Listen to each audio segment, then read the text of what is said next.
This podcast contains real opinions, raw energy, and zero apologies. If that electrifies you, good. Welcome to the BSing with Y Eagle Y podcast. Hit that like button and turn it up. Let's rock. From the stage to the tap, Foundry's American Pale Ale delivers bold flavor, a crisp finish, and true independent spirit. Grab a cold one and taste what Foundry is all about. Welcome here. Welcome to the show. This is Rob. We've got more killer shows coming your way, so lock in these dates. 3 The Hard Way Band, June 26th, 5 p.m. Space Casino, July 18th, 7 p.m. Color Me Crazy, July 26th at 5 p.m. These are at Central Standard Time. First off, we want to welcome Gen X to the show. We appreciate you taking that time to hang out with us today.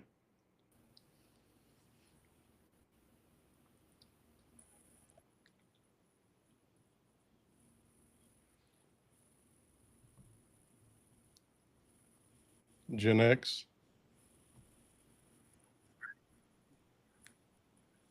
Oh, wow. How's it going, Jen? It's going great. Having a little technical difficulties, it seems. It's me. I'm telling you, it always happens. So, Jen, before we dive into Cognition and Generation Z, take us back to the beginning. Music has clearly been part of your life for a long time. What was your introduction to performing, and when did you realize this was something you wanted to pursue seriously? So, yes, I have been doing this a very long time. My parents were musicians as well, in Branson, Missouri. And, I started dancing super young. I started performing super young. I officially have been performing like professionally since I was about 5. Um, and I've been in and out of studios growing up. My parents owned studio as well, so I spent lots of time in the studio growing up as a kid recording as well. Then when I had my kids and got into my younger years, um, I focused on being a mom. It is a hard to juggle that lifestyle with kids, and I just wanted to do things a little bit differently. So I stepped away from performing professionally for about 20 years. I did a couple things here and there, but nothing major.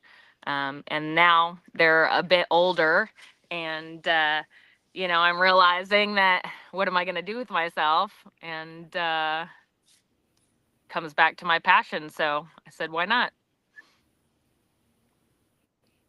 Oh, yeah. Absolutely. And for those watching that we didn't necessarily mention you guys, Gen X is part of two amazing hard rock heavy metal bands, both Generations, spelled with a Z at the end, and the band Cognition. And so, Jen, we welcome you to the show. Thanks for coming on with us today, rocking out with us today. Absolutely. Obviously, you were a child performer with parents whose performances went on for 20 years or better there in Branson, Missouri, a country music town. How did those years form and prepare you to be the singer that you are today?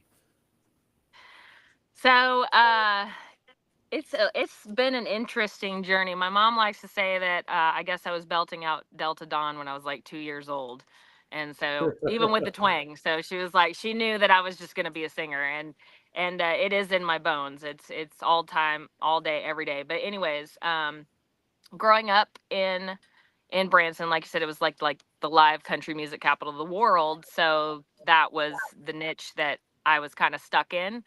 But country's I I love it. I'm fond of it, but it's not my favorite. My favorite is absolutely rock. Um, and but I love everything. I like R&B. Celine Dion's one of my favorite singers. Like I'm not stuck anywhere. I just love music in general. Right. And so I've learned from all different genres, and I do feel like I have a unique tone, and I never thought that it would translate into rock. So I never really thought about trying rock, even though I loved it. And I'm super grateful for the band who, reached out to me and encouraged me and supported me. And it's been just an amazing journey so far. Well, during Oh those yeah. formative years, were you ever up on stage though and were just bursting out to like, man, just let me sing a rock song. Let me get up here and perform like some Def Leppard or something or some Heart or something like that. Um, yeah, it just never was. I don't know. Wasn't really feel like I was given the opportunity for that. Um, I did kind of start getting to express myself differently because I did get to do a Celine Dion song in one of the shows. Okay. I did "My Heart Will Go On" when "My Heart Will Go On" was going on. So Heck yeah. yeah, Titanic error. yes, absolutely. And it was such an emotional song. And when I was a kid, after I would finish, they'd raise the lights in the room a little bit, and I could see people in the audience crying. And that was Oh so wow. strange to me as a kid, not understanding why people were having those reactions. Obviously, I've learned as I've grown, it comes from all kinds of different places, but to be able to resonate and connect emotionally through music like that is very awesome. Oh yeah. Heck yeah. So every artist has those musicians who leave a lasting impact. And um, who were some of the artists when you were growing up, or the bands that influenced your vocal style the most? Oh, it's so tough. Because so many. Like I said, I just love music in general. But I would say, um, definitely, obviously, '90s country ballad singers. Like Martina McBride uh, and Faith Hill, that kind of stuff. Okay. But I also, I'm a huge fan of Brandy. Um, Huge fan of Tony Braxton. Um, and then you move into rock, and of course, I loved Flyleaf. I loved Evanescence. Oh Just yeah. it's all over the place.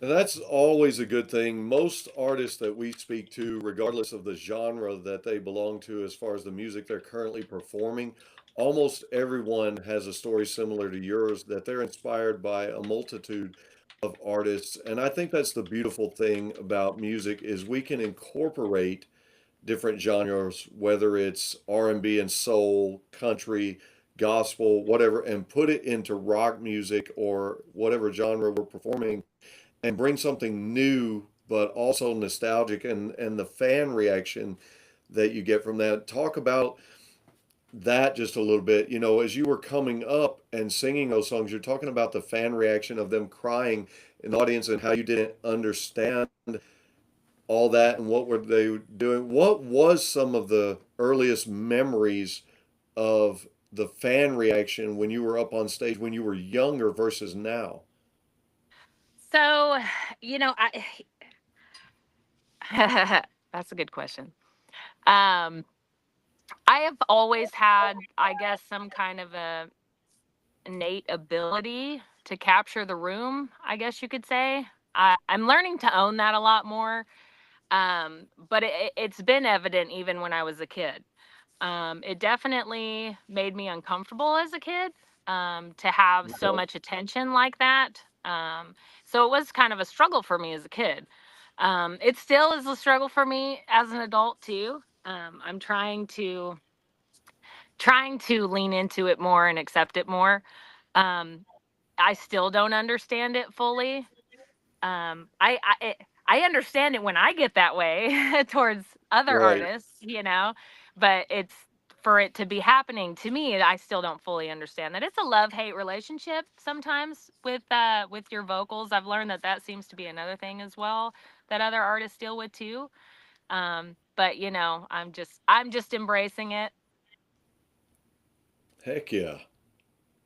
And you I should. did want to say if we can jump back to the last question because I really thought about it, and after doing so many different podcasts and kind of saying the same thing, for some reason I feel like when people ask me about the artists that influenced me, like I have to speak on female artists, and I don't want to do Mhm. that. Like I need to not do that because there's been so many fantastic male artists that have captured my heart, and and absolutely has influenced me. So when Right. we talk about that, Offspring is absolutely one of my favorites. They've always been my favorite. I got to see them last summer and it was so Heck yeah. epic. Um, you know, I love Styx. I love Phil Collins. Like, yeah, there's some just Oh amazing man, male yeah. artists too that deserve to be named. So sorry. Oh yeah. No, you Well, good. I think we've seen a rise in the female-led rock bands that we've not seen in previous decades or generations. A lot of it started in the 90s, and there's some wonderful bands that we all admire, like Evanescence, Hailstorm, you mentioned Flyleaf, you could think of Paramore, several that have influenced, and now there seems to be a rise. But what I see also now more than ever, and of course, I'm wearing a shirt of one of our female-led bands that we sponsor through Static Shift Radio, it seems your male counterparts are a lot more into embracing the female artists now versus like when Joan Jett and Lita Ford were starting out and some of our earlier rock artists.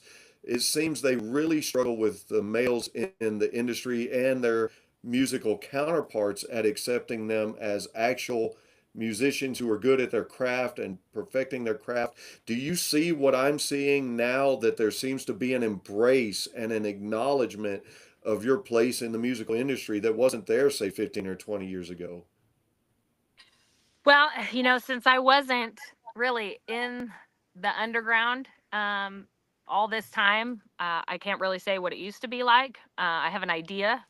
And yes, and my experience has definitely been totally different than that. And that kind of goes back to what we were talking about backstage, where I think overall there's a massive shift in the consciousness of humanity. And we're getting back to a more creative, a more supportive, and more, we're healing. Let's do it. Yeah.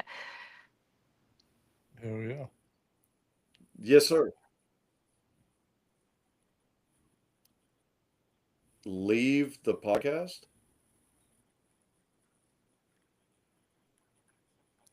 Producers I'll give talking it to a try. Ferg in the background. I'll give it a try, folks. I'm going to try to step out and come back to the podcast. Bear with us. Rob will take good care of you. So, Jen, before joining your current projects, you spent time performing in a 90s cover band. Mhm. What drew you to that era of music? And when I say that, 90s rock cover band.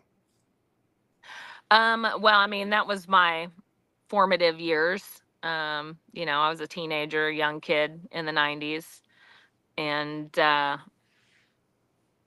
obviously when you're younger, you have a lot more time on your hands to live in the music. And of course, I always wanted to be surrounded by music. So that's just takes me back to that nostalgia place. And that nostalgia is definitely special.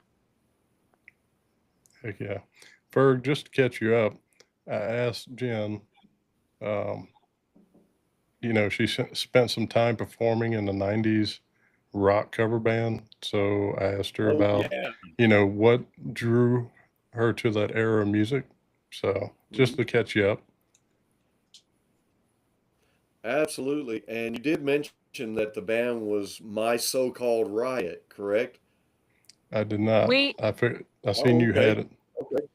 Okay. Is it okay to talk about the band just a minute, Jen? There's no hard feelings, right? Yeah, no, sure. We just never officially got to calling it my so-called riot, but that was the plan. Oh, okay. I got you. I got you. Well, I was going to promo that in my question because you were in that band. So, as you were in that band, you guys covered a lot of your favorite 90s songs. what were some of your favorites to cover, and which ones got the best crowd reaction? Four Non-Blondes, What's Up, of course, always. That one and the Cranberries, Zombie. Those two always Oh, heck yeah. seem to hit on the nostalgia there. I did some Jewel. I love doing Jewel. We did some Sheryl Crow. We did Alanis, of Nice. course. Alanis is Queen. Yeah, so just a little bit of everything. But we also did some Collective Soul. We did Yeah. uh, Blink 182. We did, yeah. We had fun with it. Nice. Would you say Heck yeah. performing those covers helped you develop skills that you still use today in writing and performing original music? Yeah, absolutely. I mean, it definitely gave me, the platform to start working my craft again, and reconnecting to certain parts of myself, and giving me that more confidence. So definitely grateful for all of my journey. Heck yeah.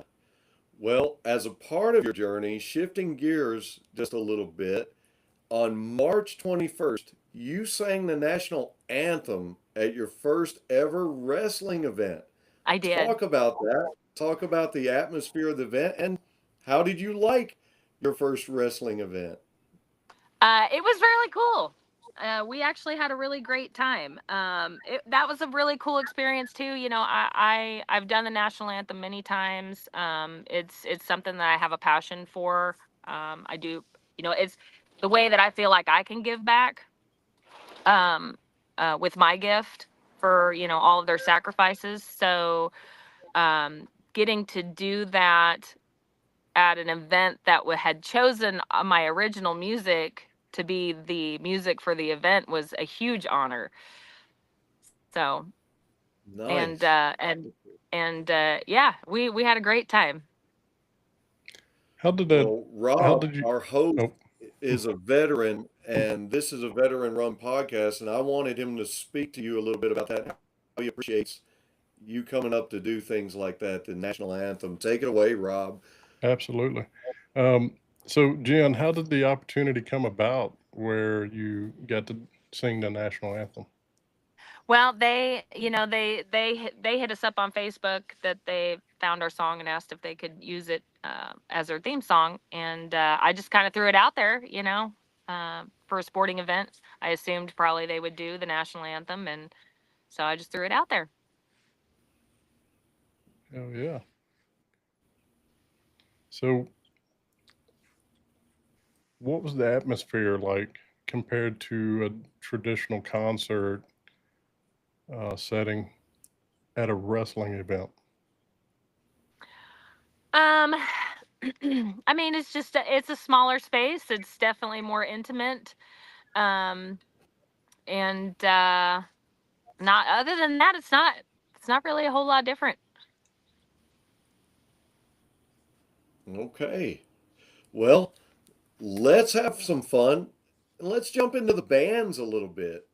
Sure. Cognition and Generation Z, which you pronounce it generations. Am I Yes. correct? Yeah. It's just spelled that way. And for those looking for it on Google, Spotify, Apple Music, anywhere you're looking, you're going to have to watch your spelling, because it took me a while to look you guys up, because normally when you spell generations, there's an E in there. Well, you guys insert an A and then a Z at the end of the name. So everybody watch your spelling.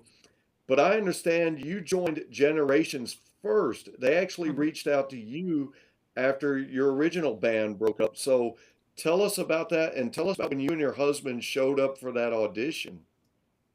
Yeah, so they Daniel had actually reached out to me previously, but I was working on that cover band. So, and I wasn't ready to jump into all that. And then he reached back out to me again, and sent me his stuff, and I get some stuff sometimes. And there's all kinds of different music out there. And but this one, when I played it, it absolutely spoke to me. I was just like, man, this is great. Yeah, absolutely. So went up, and we were blown away. They they played us several songs. Not a lot of them had lyrics yet, and it was just amazing. So I definitely was intimidated at first. I was like, "You guys sure you want me? Are you sure this is what you want to do? We sure it's going to translate, you know?" And but yeah, like I said, they've been amazing. They've been supportive. We mesh really well. And yeah, we're all on the same page. It is like a band family, and it that is so extremely important too. It really does contribute to just everything being successful. You said so. You said you fell in the group perfectly. Yeah. Coming from a different musical background, did you have any concerns about fitting into the heavier rock or a metal environment when you first No. showed up? No, because like I said, that's definitely the core of my being. So I'm at home there, but as far as like musically with my tone, absolutely. Because I don't have a tone that allows me to be heavy and aggressive. I just don't, even if I want to, you know. I have tried to learn how to, fry scream, but it doesn't work well. Well, the Southern accent does come through a little bit, and some of the country roots comes through, but we've had very many successful rock bands that have had singers with that, and so don't let that hold you back at all. Keep belting it out. Just give it all you got, you know. Yeah, no, I like I have owned it now, and I like to think that maybe it might bring other people from different genres more into a rock space. That's definitely one of the things I would like to see happen. That's one of my goals. And that's a great goal because you've seen quite a bit of a shift from other music genres move more into the country music space, but you haven't seen such a shift coming into the rock space from those other genres. So I think that'd be pretty cool. And I think we can cross genres sometimes and still keep a fair amount of fan base, don't you think? Yeah, absolutely. We actually went and saw Hardy a couple weeks ago, Oh, and it nice. was an amazing show. Oh yeah. Nice. So He's not got For me, some hard oh rock songs. yeah, so I love how he goes like straight country, and then he'll drop a really heavy riff in there. And there's some of his songs I'm like, I need more of the heavy riff. Like you didn't put it in there, because it would, yeah, because he does a great job. yeah. Well, not long after joining Generation Z, you became involved with Cognition as well. What did how did that opportunity come about? And you know, joining a second band was it always part of a plan, or did it just happen naturally? No, it definitely wasn't part of the plan, because it is a lot. But it was 4 of the 5 members were the same. 3 of the 5, yeah. 3 of the 5 members were the same in both bands. And so when I joined, then it would be 4 of the 5 originally were the same members. So Daniel had just kind of wanted me to hear what they were doing in Cognition, and I thought it was great too. So I was like, "Well, what do you think about just why don't I just do both?" And so we did. And at first, I was definitely like, "It's gonna be the same band. It's the same singer. It's the same tone. It's gonna wind up being the same band." But surprisingly, it's really not. And I Now, as I resonate understand it, totally different to each of them. heck yeah. And as I understand it, the band members in both of the bands that are involved with both bands, they change instruments in each of the bands. Am I correct? Yeah. So Daniel is the drummer for Generations and the guitar player for Cognition.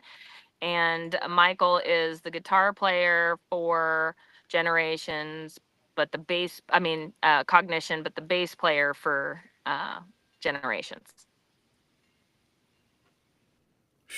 Boy, that's a lot to keep up with, isn't it?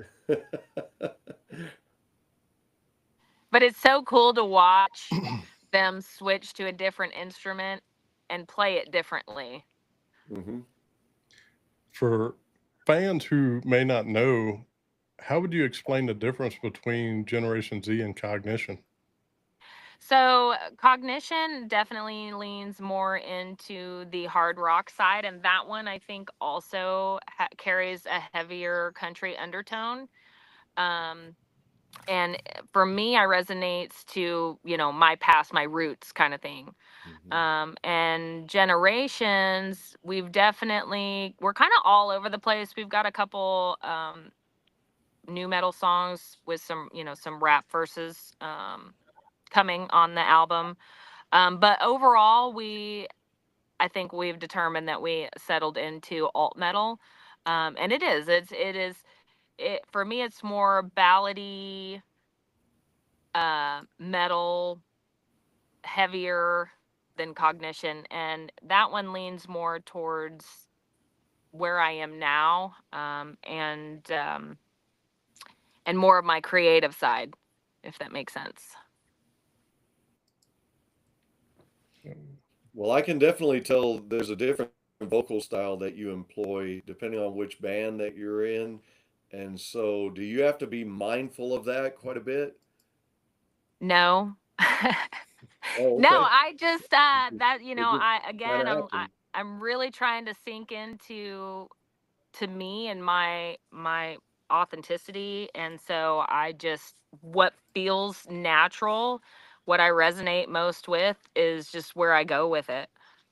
Because I learned that because we're writing a new song right now, and I've kind of been struggling with it, which I sit down to write songs and I'm like, this is going to be a disaster, and then it slowly comes together. But it is stressful sometimes, because I don't hear it, but then I start to hear it, and then eventually once it settles in, like that's all I can hear. It's the only thing that makes sense at this point. Heck yeah. Yep. We were talking about your different band members, the different instruments they play. Travis Wickham, your drummer, he's been in multiple rock and metal bands since the mid 90s. Talk about what he brings to the table and what he does for the dynamic of Cognition. So, we we have been blessed with great drummers. Gavin was a great drummer. He his style was more kind of classic rock ish. Hmm. It's kind of what his roots were. And so when Travis came in, it was definitely a heavier tone, and it did change the heartbeat significantly of the band. And Travis is great. We are so lucky to have him. And I can't wait for us to get in the studio. We're getting in the studio hopefully next month to start on the album because we're finishing Generations first, then moving into Cognition, and Okay. yeah, we got a lot of Cog stuff coming, and super excited about it.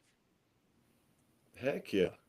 So at this time, if you're tuning in today, drop in the chat and let us know where you're tuning in from. We see you. Jen, Nick Chackham, Mhm.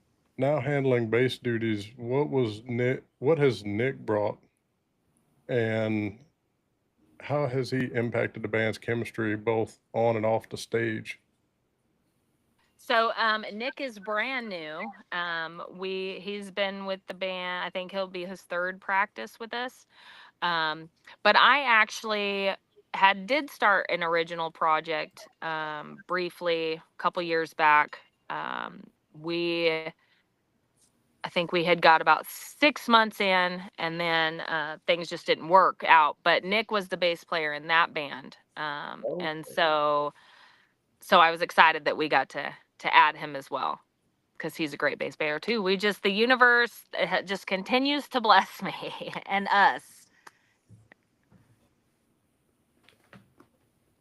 And with all these things, sometimes lightning has to strike just perfect. And so it seems things are going that way so far. And it's great to have great members, great people that gel with one another, and also inspire one another. Would you say that you all in the two different bands? I know writing processes are different, but would you say you guys really inspire one another and elevate one another, especially during that studio time that you guys love so much? Absolutely, 100%. One of the things I love about this band so much is that there's no, I hate to say it, but there's no egos. Like, we're there to have a good time, and we love the music, and we care about each other, um, and we allow everybody to have their creative space to bring their best foot forward. Um, and and it works. And everybody's super supportive and encouraging, and yeah, it's just been amazing. And the studio, it's funny that you say that. Like, we are, well, I think we have a great vibe. We have a great time. We are very loud. We are very, uh, we have a lot of personality in our band. And that's one of the thing our engineer kind of jokes about, because we try real hard, but we get real loud Heck yeah. sometimes in the studio, having too much fun, Heck yeah. Well, you should be, and rock and roll is meant to be played loud anyway. Absolutely. So, getting into the music, The Washed, one of the songs that really caught my attention.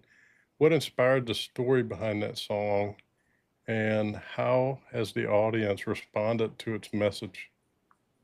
So, Daniel wrote that song as a tribute to his cousin who passed from fentanyl.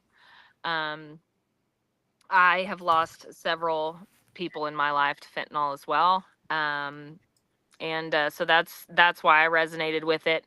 The whole concept behind it is, kind of a war anthem against this epidemic that we are facing. And Hmm. I feel like it's just reached a point where, like I keep saying, everybody is affected by it at this point. It might not be a close family member, but somebody who has, Right. been a victim to this. And I feel they're actively out there trying to kill people. And,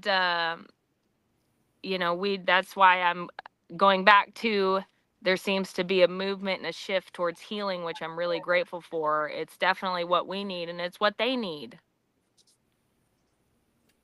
Absolutely. And so when you sing the lyrics, let's start the healing today, we can wash it away. Those are very personal to you when you're up on stage singing those lyrics, right? Absolutely. I actually got a little teared up in practice this last week, because we are once we finish all this, we're gonna move into doing a music video. We're gonna get the community involved, and we're gonna pay tribute to some victims and put them in our music video. And I lost.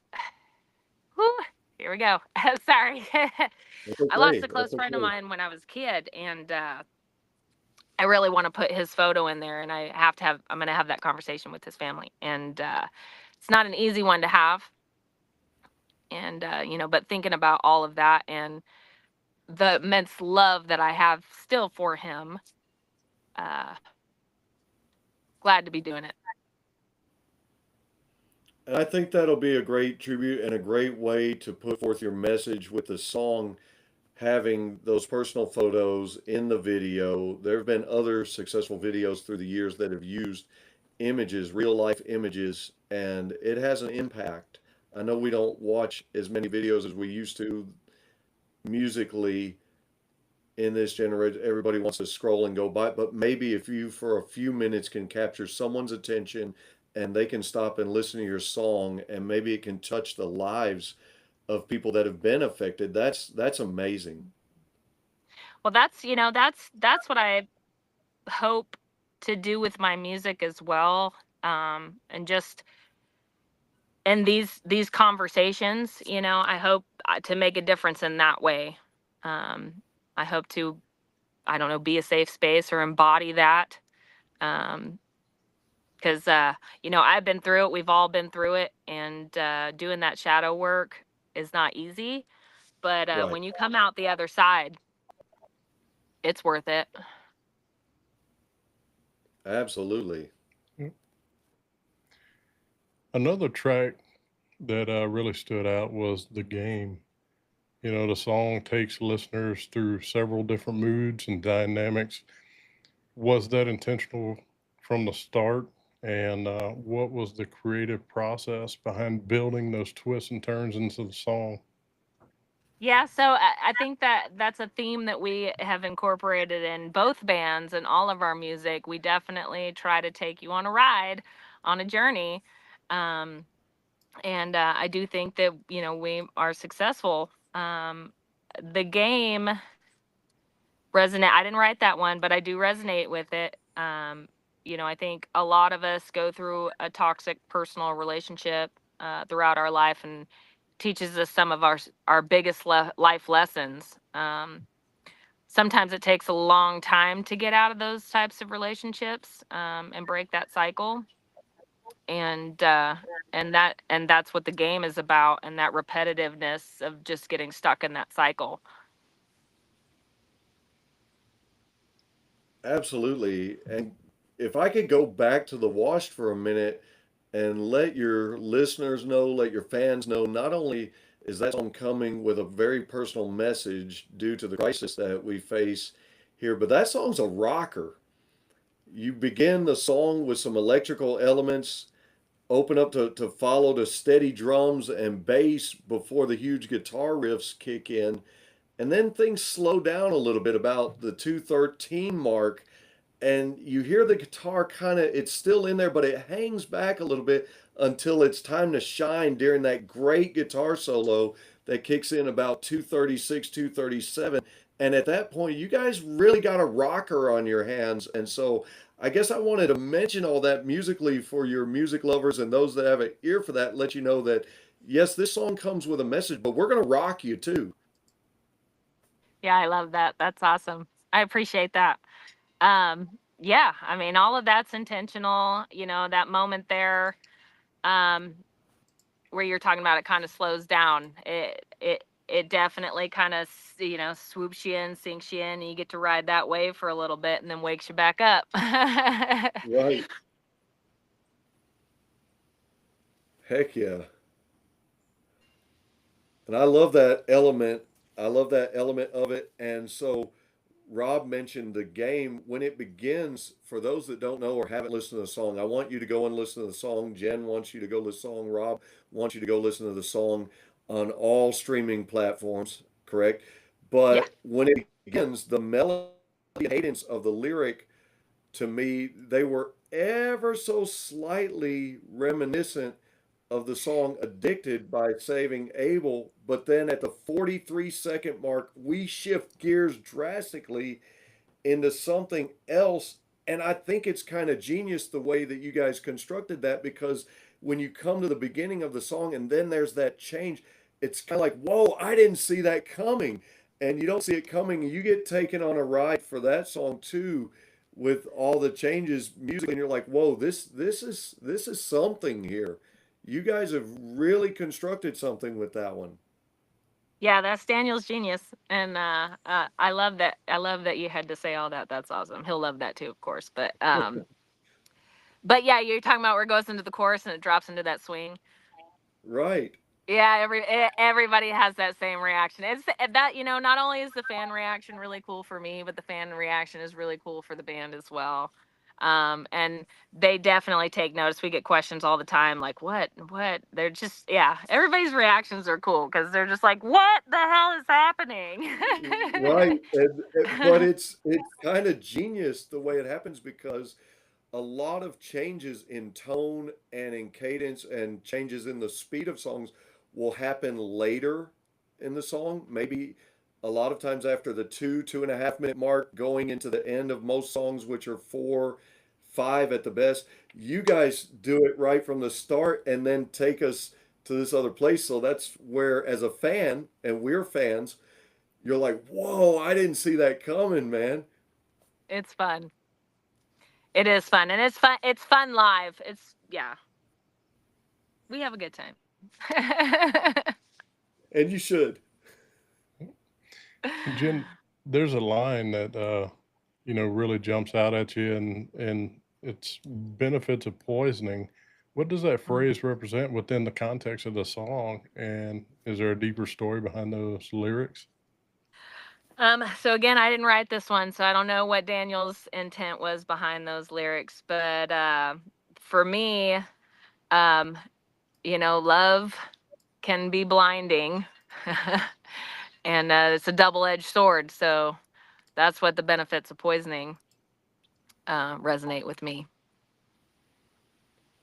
And did you write lyrics? Because that's I love when songwriters get creative with their lyrics, because in real life we know there's no benefit to poison, so that play on words, that's kind of genius as well.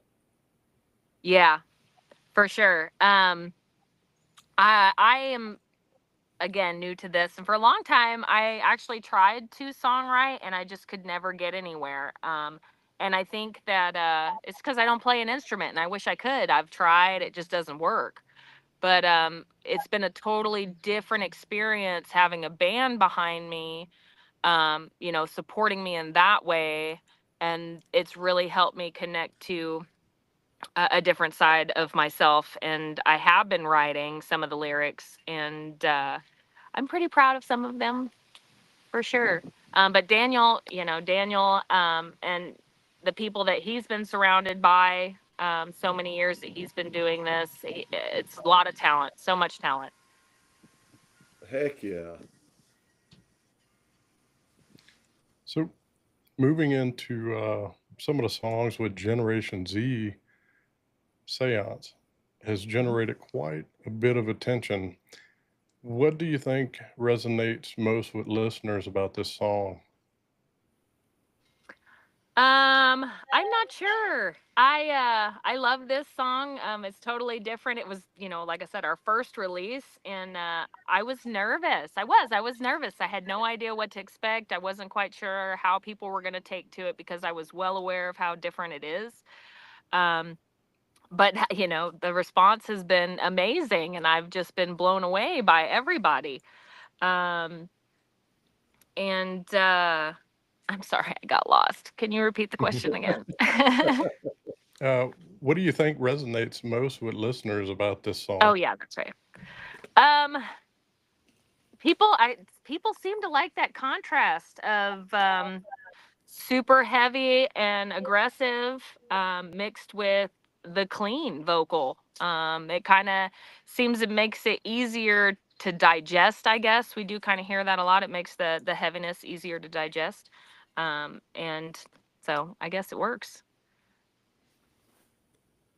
Well, I personally like your vocal on that one, and you can tell this is definitely a modern metal song, Jen. I like the many change ups and some of the tempo switches. And then if you listen all the way through near the end, there's a dual vocal going on there that's really cool. Talk about that a little bit. Yeah, that's Daniel. Yeah, I Heck yeah. yeah yeah But I like that. I like that you guys chose to do that element in there. And I think yeah that's something fans will enjoy as well. yeah. Those little nuances, the little extras, they they can make or break a song sometimes. For real. So Uh-huh. yeah, all those little extras, and we're all a little weird, so we throw our little weirdness in there. Well, speaking of that and speaking of crafting songs, talk about your relationship with Jeff Smith at Studio 21 and how he helps to shape the production of all these great singles we're talking about. Jeff is awesome. um he we have a great time, and we kind of made him the official member of the band.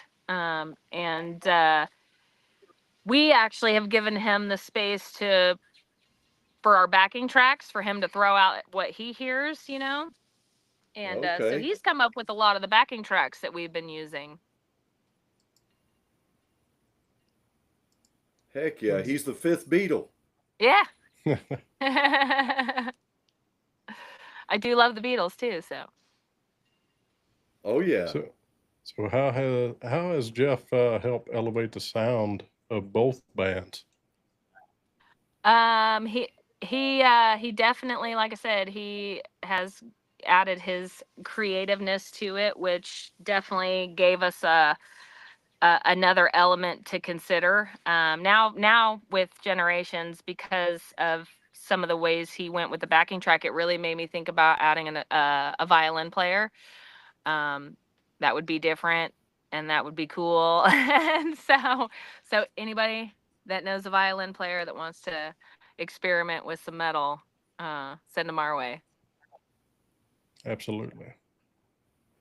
I think that And would be pretty neat. speaking of experimenting, you hinted earlier that Generations is working on new material and you're planning to bring in some rap elements to some of the songs. Talk about that a little bit.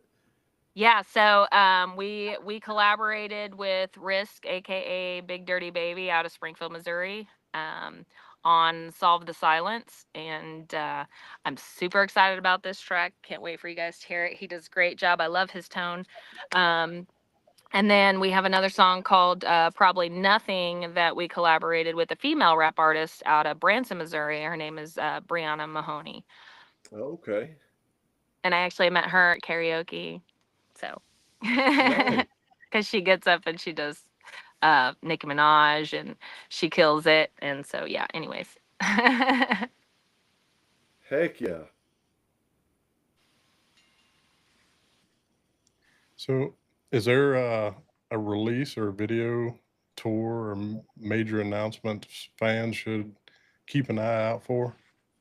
Well, so we go in this week to finish the last two songs for Generations. I think our goal is to do a listening party in November when we will release the album. We are only going to drop one more release until we get to the album. So we're still figuring out which one we want to drop. And then, like I said, then we're going to get in the studio with Cognition. But we do have a major show coming up August 7th, August 9th, August 6th. August 6th, this is a Thursday, in Springfield, Missouri, and we're going to open up for Blacktop Mojo. So we're super excited about that. Heck yeah. Yeah. Yeah, that's a great opportunity for you guys. And Absolutely.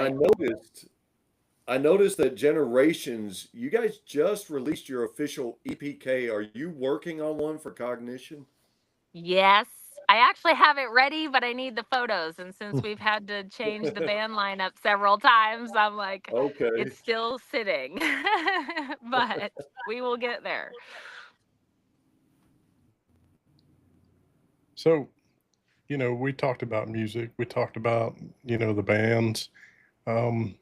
What I'd like to talk about is, balancing the music and the family. Being involved in two active bands takes a tremendous amount of time and dedication. How important has the support of your family been throughout this journey? Oh, I mean, I couldn't do this without their support, period.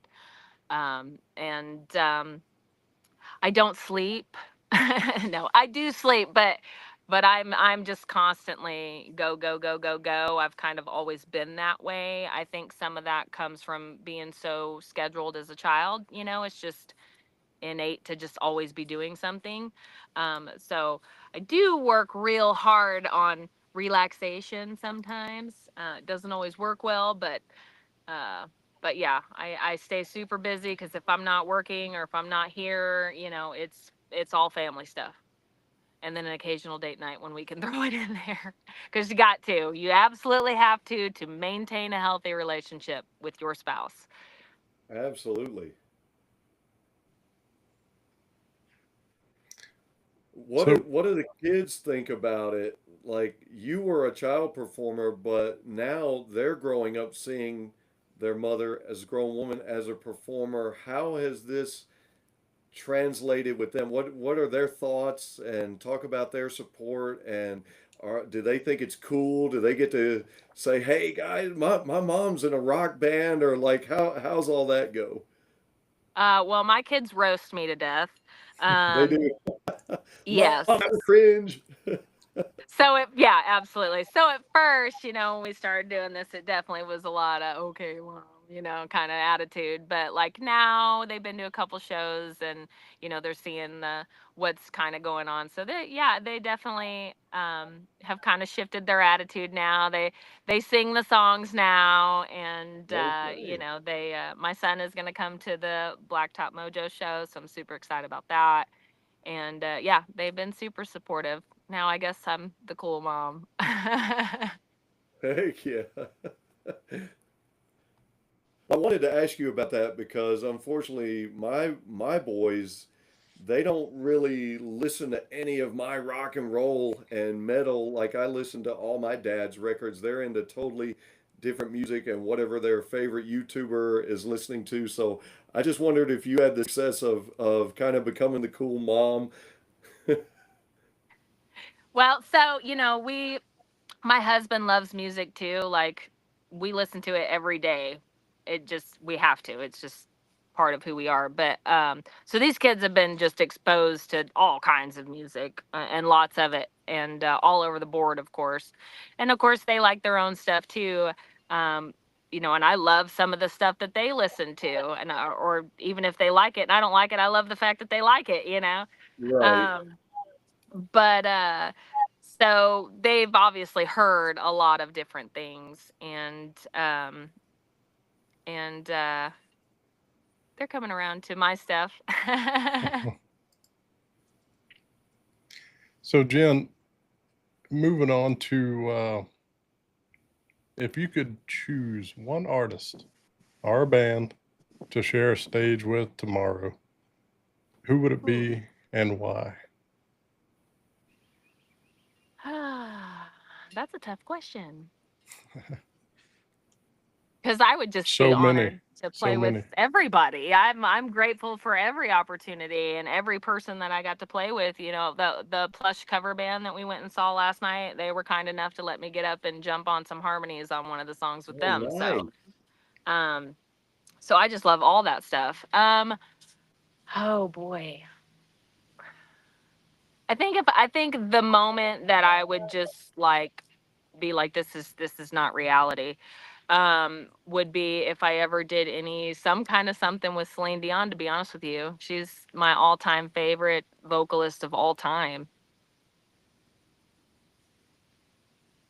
Heck yeah. And a legendary vocalist at that. Oh man, that's yeah. Man.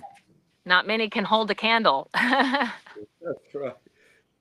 Speaking of venues and who you would like to open for and so forth, being in Springfield, Missouri, being in the Branson area, which is steeped in country music, is it difficult sometimes to find a venue to host and play rock shows? And are you and the bands trying to branch out from that area due to that? Or which you probably want to branch out anyway. You always want to play shows out of your state to get the exposure. But as you're playing local shows, how difficult is it to book venues for a rock show in such a country music steeped environment? Yes, so with Branson, it has been a little bit more difficult, but we do have some couple venues here in town that have like Full Throttle is here now, and they have started doing live music. There's another awesome venue here called Lake Vibes, and they've been really open to bringing in all kinds of different shows. They just had Saving Abel, I think, just played there too. I think it was Heck Saving yeah. Abel. Um, but yeah, we actually have a show coming up with Generations there in October for Bleach It Black's album release party. Nice. I hope they announce that that's happening. Hopefully they will. Now that I've said Yeah. that.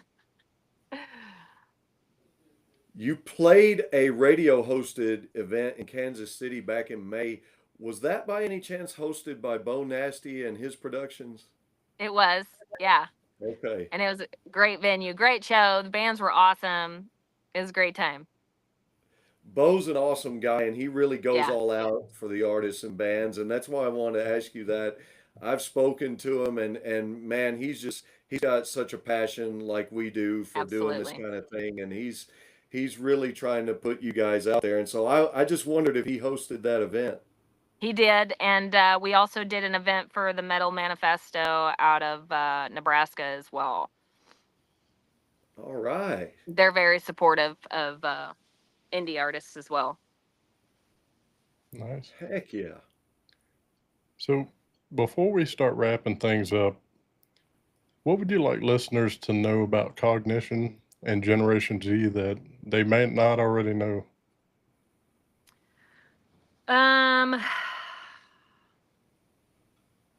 That's a tough question. I don't know. We are very grateful for every opportunity. We love to perform. We love the music. We love engaging and getting to meet everybody. Um, we love all the other bands. Like, our journey has been amazing. We're all enjoying it. And if you guys can just have half of the enjoyment that we have, that would be awesome. So hopefully come see a show. Oh, Heck yeah. When did And you take Ferg? on the Gen X moniker? So actually, that was another cover band that I did briefly. We were only able to do one show, but that was when I kind of started doing the '90s stuff. It was with a friend of mine. His name was Ryan, and we named the band Gen X. That was the name of the band. And so when Okay. I left that, when the band, he wound up going back off to service. So that's ultimately why we couldn't continue. But I asked him if I could keep the name because it kind of works perfectly. Heck yeah. So, Jen, tell everyone where they can follow the band, stream the music, and keep up with the upcoming shows. So we are on all the social media platforms. I have a personal Facebook as well. I'm always sharing there on my Instagram, TikTok, and Twitter as well. We're on all the major streaming platforms for our music, so you'll see that there as well. We do have a YouTube page for both, and I'm missing something. I don't remember. But we're kind of everywhere.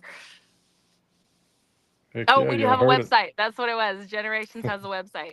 And Cognition will too, just we're not there yet. Heck yeah. Ferg, you got anything else before we start to close?